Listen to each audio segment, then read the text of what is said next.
போதைப்பொருள் வாங்குவதற்கு பணம் தேடும் நோக்கில் தனது மனைவியை அண்டை வீட்டார் ஒருவருக்கு விற்பனை செய்ததாக கூறப்படும் நபர் ஒருவரையும் அந்த பெண்ணை துஷ்பிரயோகம் செய்ததாக குற்றம் சுமத்தப்பட்ட மற்றொருவரையும் கைது செய்வதற்கு அளவத்துக்குட போலீசார் விசாரணைகளை ஆரம்பித்துள்ளனர்.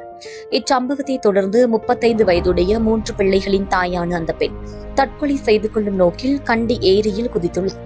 இதன்போது முச்சக்கரவண்டி சாரதி ஒருவரால் அவர் காப்பாற்றப்பட்டு அக்குரண பிரதேச செயலகத்திடம் ஒப்படைக்கப்பட்டுள்ளார். பின்னர் மேலதிக சிகிச்சைக்காக அவர் பேராதனை போதனா வைத்தியசாலையின் மனநல பிரிவில் அனுமதிக்கப்பட்டுள்ளார். அங்கு வைத்தியர்களிடம் அவர் நடந்த சம்பவங்கள் குறித்து வாக்குமூலம் அளித்துள்ளார். அந்த பெண்ணின் வாக்குமூலத்தின் அடிப்படையில் போதைக்கு அடிமையான அவரது கணவர் சில வருடங்களுக்கு முன்னர் தனது சிறுநீரகத்தை 11 லட்சம் ரூபாய்க்கு விற்பனை செய்து அந்த பணத்தையும் போதைப்பொருள் பாவனைக்கே செலவிட்டுள்ளார். அத்தோடு போதைப்பொருள் வாங்க பணம் இல்லாத நிலையில் அண்டை வீட்டாரோடு உடலுறவில் ஈடுபடுமாறு கணவர் தன்னை வற்புறுத்தியதாகவும் அப்பெண் குறிப்பிட்டுள்ளார்.